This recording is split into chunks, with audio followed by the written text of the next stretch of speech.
everybody. This is SouthCoast247.com's Cooking with Crunk, and I'm your host, Paul Sanguinetti. Finally gave me a cooking show, which we've been trying to do for a much long time. But today we're going to do actually a breakfast item, which is great if you're coming home late night, drunk from the bar. If it's in the morning, you're trying to, surprise your girlfriend with something good, get back on the good side. But we're going to make frittata, which is pretty much an egg dish. We're going to make a veggie frittata, so whether you're veggie or not, you can enjoy the dish. There's actually an interesting story behind this. So, the story goes, me and a good friend, John Fernandez of Shipyard Wreck, we're all hanging out late night at his house. It's 3 o'clock in the morning. We're starving. We go to the local gas station, pick up a dozen eggs, go back to his house. Everybody's hungry. Pretty much made a 12-egg frittata, which was a disaster in theory, but in practice is actually probably the best thing that anyone's ever eaten. We had linguiça, we had onions, we had drinks, a 30 rack, playing drinking games, and before you know it, the whole thing was demolished. Dudes were crunked, and dudes were fed well. And that's the story of the Fernandez frittata.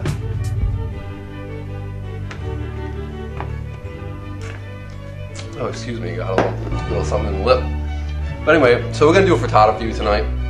The great part about this, it's a very easy dish to make, so whether you're hammered or you're not, and it deals with eggs and cheese, which is stuff that pretty much every basic apartment or household has. So I'm gonna go through the steps right now with you, and we're gonna cook up a bomb frittata, and hopefully you guys at home can cook it as well. So first things first, you're gonna need a saute pan that's suitable to the amount of eggs that you're gonna use. Tonight we're gonna be doing about 9 or 10 eggs. Not so much as the legendary Fernandez frittata, but close enough. So just stick a chunk of butter in there, maybe some olive oil, whatever you choose, and you can just start simmering that. Get it all melted up for your ingredients that are going to follow. And we're going to preheat the oven to 350 degrees or so. So now we're going to chop up the vegetables that we're actually going to use. I usually start off with the veggies first, so we're going to start with some garlic. Next up we got onion. Pretty much just dice this to your liking. If you like big onions, cut it big. If you don't like them so much, don't use them or cut them really small. Next up we're going to use some tomato. It's got some lycopene, which is good for fighting cancer and the like. It's also good for giving you heartburn after you've consumed many pitchers of beer. We're also going to use some baby spinach. This is a lot better than older spinach. It has a lot nicer flavor. It's creamier and it's easier to chop. And for my last ingredient, I have a little bit of sharp cheddar cheese, which is going to help accent the eggs. So final, most important ingredient, of course, is eggs, which is what we're going to make the frittata out of. So I chose whatever remaining eggs I had in my fridge, which happened to be 9. So I'm going to add the milk to eggs, and I'm just going to whisk it up and get it ready to throw in the saute pan. So pretty much the first step, I just heat a little bit of butter and olive oil in the saute pan. And I added the onions and the garlic mix to it, and I'm going to saute it for a minute before I start adding all the other ingredients. Breakfast is coming early.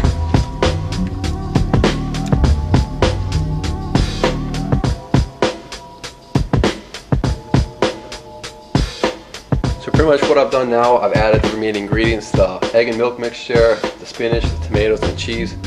Throw it all in together pretty much, and I just let it cook on the stove top for about a minute. Once the egg starts solidifying, then we're going to get ready to throw it in the oven. Now traditionally, a frittata, you're supposed to cook it, and then flip it and finish it. But this is based off the Fernandez style frittata. So what we're going to do is a little unconventional. We're going to take the saute pan right now. We've already had the oven preheated 350 degrees. And we're going to throw this inside the oven to cook for about 5-10 minutes until the whole egg rises and forms something like an egg pizza. Now if you notice, there's a plastic handle on this. This may not be the best thing to do, but F it. We're just going to take this whole thing and just shove it in the oven. Alright, so in we go, and what happens after this is what happens.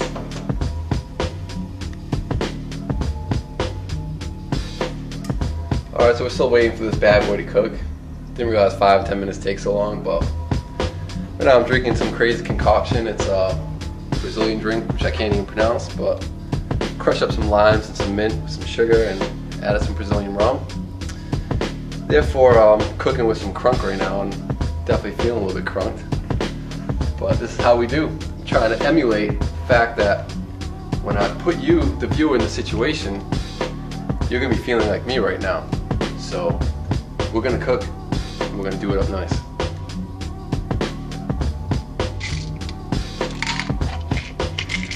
A couple of these. It's not me. Well, what the hell?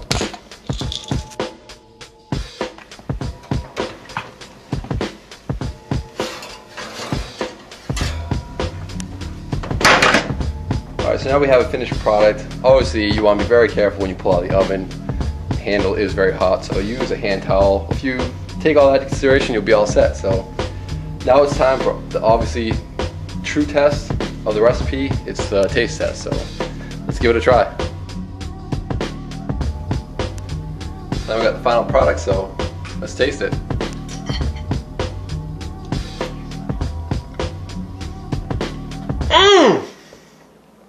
That's cooking with Crunk.